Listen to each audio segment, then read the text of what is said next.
Now, the annual Conservative Political Action Conference is underway. It's the biggest gathering of American conservatives since last year's election. And the theme this year is Save America. Organisers say events will focus on ways to defeat socialism and offer a chance to celebrate Donald Trump's win and the end of Joe Biden's administration. Well, Matthew Bartlett is a Republican strategist and a former Trump administration nominee, and he joins me now. Matthew, good morning. Thanks for being with us.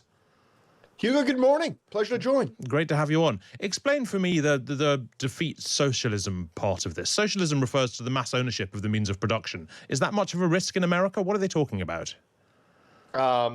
Unclear if this is a true policy as opposed to a contrast, which many conservatives would like to draw from the past 4 years, a criticism of the Biden-Harris campaign, saying that we will be returning to capitalism. So again, this is affirming part of the party, but also a slight at maybe some of the political opponents. Okay, fair enough. And the other half of the equation, the organizers want to also eliminate globalism with the elitist agenda. What does that mean?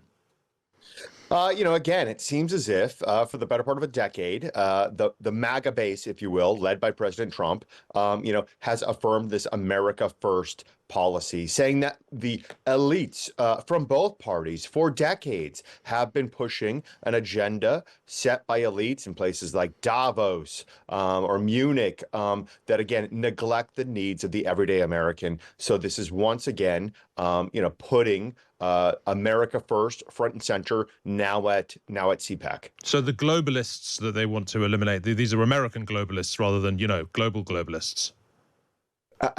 You could see anyone who in the past few decades claimed to be, a global citizen, maybe over a citizen of their country. Yeah, this was the mindset that was projected in, possibly both parties. Not saying that this is, a secret agenda, but again, people that would get together at various elite venues, locations, and discuss global ideas, much of which would be again some of the ills that plague the country, humanity.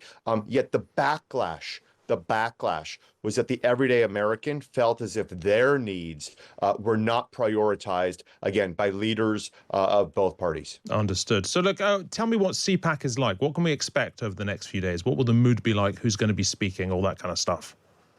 Well, let's be clear.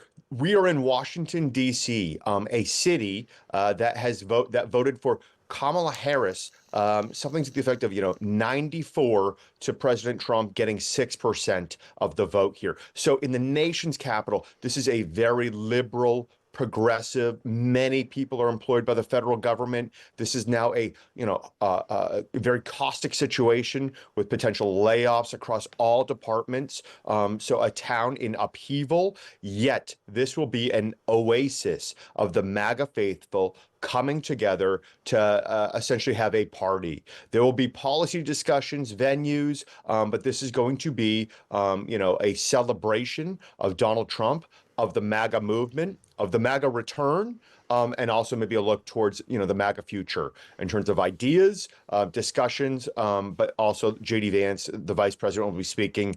He will be looked as maybe, what's on the horizon for the party.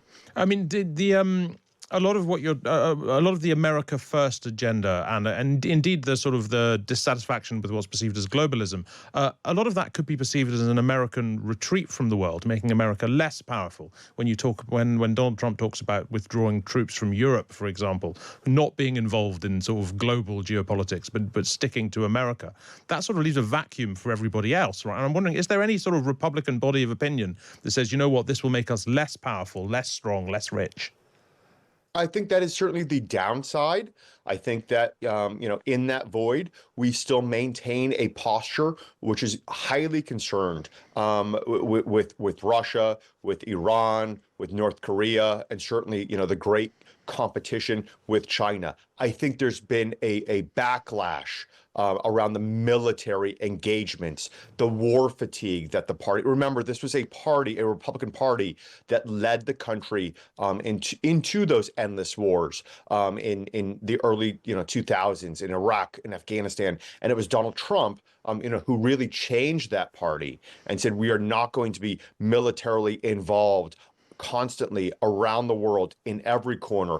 And then also, again, the party of free trade, a la Mitt Romney.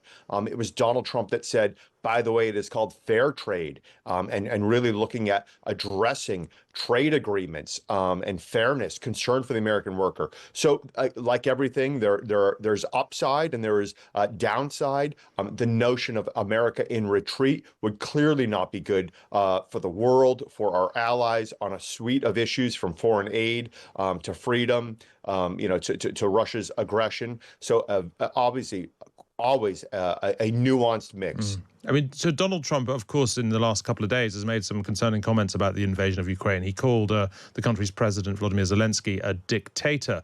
It looks a lot at the moment like, I mean, when one talks about American values, you've got a country like Ukraine that very much aspires towards American values, and a country like Russia which very much doesn't.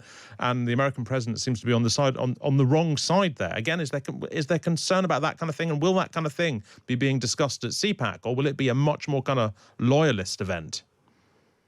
Hugo, both. The comments are more than concerning. They are outrageous. They are absolutely inappropriate. And in many ways, they are false. His personal spite and fight with Zelensky is dangerous. Yet let's just take a small step back and recognize that the end of this war will be a diplomatic solution. So if, Donald Trump, with all of his contradiction, with all of his confusion, with all of the fury that goes along with him, can produce something of a better outcome, meaning a lasting peace in the region, which no previous president could produce, that could be good for Ukraine, for the Western world, for Russia, for everyone. But again, how you get there is important, and the comments were beyond the pale. And we'll see what happens. The posture right now within the Republican Party, certainly to have Zelensky celebrated in the media in the past 4 years, there'll be a bit of a backlash, a bad taste, but hopefully that will not get in the way of the actual real work towards peace. I mean, finally, at CPAC, I'm wondering, is this the sort of event where there's likely to be any pushback from anyone on the right about aspects of what Donald Trump is doing that they didn't want, don't support, don't feel they voted for? Or will it be, as I said, a sort of a loyalist cheerleading event? What do you think? No, right now it is the right is riding high. Not only have they, returned to power, but they feel vindicated on every issue, from foreign policy to domestic to the border, that they talked about for 4 years. It seems as if the American people, certainly election, sided with them. The Democratic Party is in more than disarray. They are leaderless, without a focus, without a message, losing the presidency, the House, the Senate. So right now, CPAC and MAGA is going to have a massive party. But remember, parties don't always last forever.